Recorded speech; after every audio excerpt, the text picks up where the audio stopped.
We're going to mix our ingredients up to make our prosthetic transfers. We're going to use Pros-aide. This is Pros-aide 1. There's also Pros-aide 2.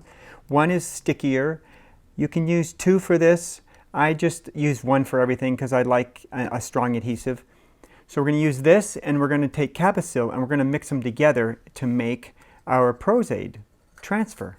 First of all, what we need to do is we need to take these molds and we need to Vaseline them. This is your mold release. This is how you get these out really easy. I mean, you don't really need Vaseline in some cases, but it does help if you have a lot of deep returns in your mold, like I do in this one and this one. So I just put a generous coat on it. Try not to let the Vaseline build up anywhere. Just make sure you get it in the nicks and crannies.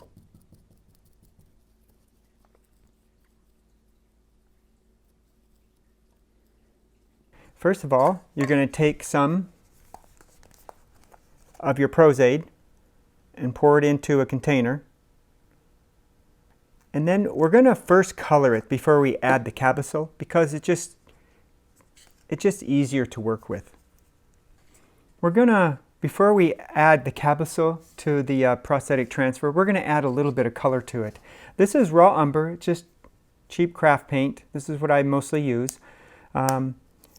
We're going to just add a little tiny bit. We're just going to add enough to tint it. It's not enough to add a super dark color to it, but just enough to tint it. So I'm going to add a little bit here. I'm just adding a little bit to tint it. You don't really see it too much, but when it dries really dark. So you'll have to experiment to see what works best for you.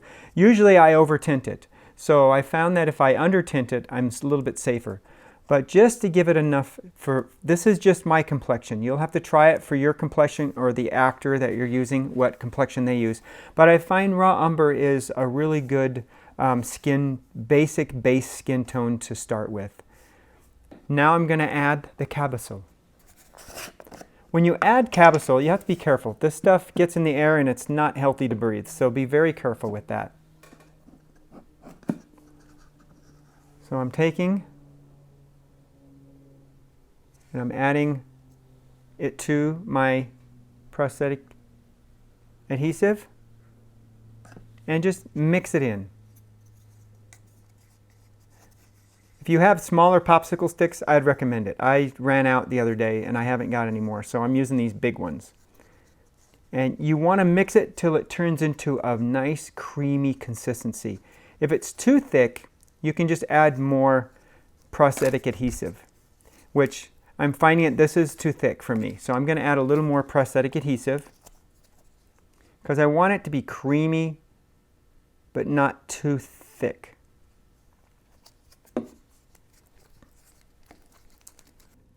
You don't want it so thick that you can't spread it, okay? This is a nice peanut butter consistency, a nice thick peanut butter consistency. You're going to add it to your mold. And I'm actually going to use a new popsicle stick because I want the edge. I need the edge to scrape with. Okay? So, first of all, add your prosthetic to the mold and then scrape it clean, just like that. And if you have to go twice, go twice. That's all I'm using in that mold. Now, for the big one, spread it out. As you can see, I'm doing it this way because it helps minimize air bubbles. And you can push it into the mold really nice this way. So I've got a good amount in there now. Now I'm going to just scrape it away, just like that. And I'm going to do it 2 passes, just to make sure I got a good clean amount on there. There's my second. Now for the entrance wound bullet hole. You know, I'm going to push it in a little bit like this, just to make sure I got the full surface. Clean my edge off and scrape it one way, scrape it the other way. That way I know that I have a good clean surface.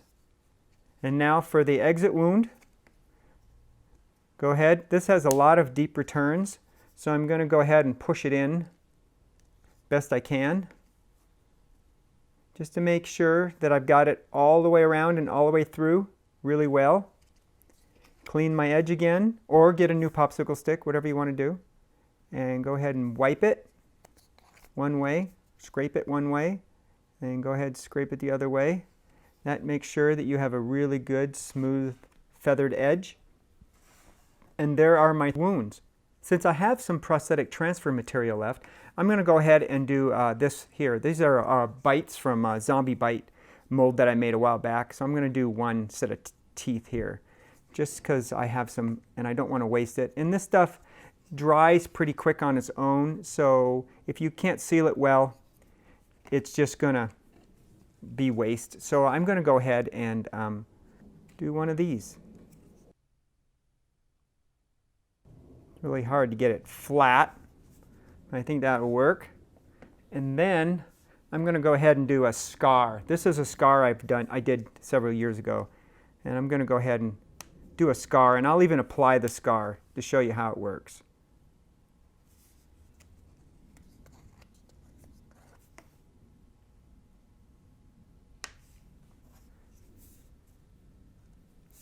Okay, there are my wounds. There's different ways of drying this. You can let it air dry, take a couple days, maybe longer. You can set them, fan over them and they'll dry. Or you can actually put them into a dehydrator and let them dry. This is my dehydrator. I bought it used. Some people on a website in our area that sells thrift stuff. It's great. It has 8 screens. I can put my transfers on these. It's got a variable heat and a fan in the back here. So if I turn on the fan, it blows air on it, and also I can turn the heat up a little bit just to get a little bit of heat to help quicken the process of drying. My prosthetics, I put on a screen just like this, set them in here, and I close this, and then I let it dry, and overnight this will dry those out and they will be ready to use. Sometimes it takes a little longer, but this is great. I would recommend one if you do a lot of prosthetic transfers. And also, you can store all your transfers on here if you want, when you're not using them.